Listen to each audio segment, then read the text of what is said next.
Madame, le cancer du sein, malheureusement, occupe une place très importante dans l'épidémiologie des cancers au Maroc. Aujourd'hui, les chiffres dont nous disposons des registres des cancers au Maroc, ce cancer représente 30 à 40% de cette pathologie dans notre pays. C'est pour cela, madame, que vous devez connaître un certain nombre de faits concernant cette maladie. Il est très important que la femme soit sensibilisée à la possibilité d'avoir ce cancer. Et elle doit apprendre à s'autopalper d'abord et à chercher des lésions chaque fois qu'elle est dans des situations à le faire. Mais le plus important aussi, c'est d'aller faire le dépistage. Le dépistage, c'est une consultation, surtout réservée à des patients dépassant les 45 ans, pour faire une mammographie, voire une échographie mammaire, qui permettra de diagnostiquer des lésions avant qu'elles apparaissent cliniquement. Aujourd'hui, que doit faire une femme lorsqu'elle a une boule dans le sein? Elle doit aller consulter son médecin généraliste ou spécialiste et il demandera une mammo-échographie. Et s'il y a des suspicions, une des premières étapes, c'est un prélèvement biopsique qui doit se faire à l'aiguille, soit une microbiopsie, soit une macrobiopsie.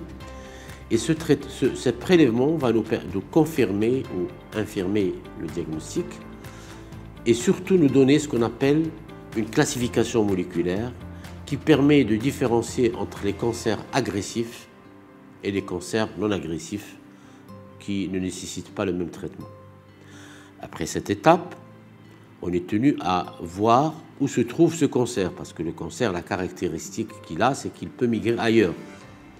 Et donc une batterie d'examens sous forme d'analyse de sang, sous forme de radio classique, comme le scanner et l'IRM, ou la scintigraphie osseuse, sous forme de radiologie moderne, le PET scan, permettront de faire un diagnostic lésionnel complet du corps. Et de là ressort la stratégie thérapeutique que nous devons adopter pour un cancer du sein. Différents arsenals thérapeutiques sont utilisés pour traiter la maladie. Il est intéressant de dire qu'en 2021, on traite de manière intelligente. On a ciblé les traitements et on a allégé les traitements en fonction de la situation devant laquelle on se trouve. D'abord, la chirurgie, elle est devenue moins invasive, moins agressive, en utilisant certains procédés comme le ganglion sentinelle qui évite le curage axillaire, ou en utilisant les reconstructions immédiates après ablation du sein, parce que pour une patiente, perdre un sein, c'est des fois un drame. Aujourd'hui, il y a des patientes qui sont opérées et qui sortent avec un sein reconstruit. Ce traitement est ciblé aussi par la radiothérapie moderne, la radiothérapie de nouvelle technicité, qui permet de traiter de manière précise, des fois avec une précision inframillimétrique.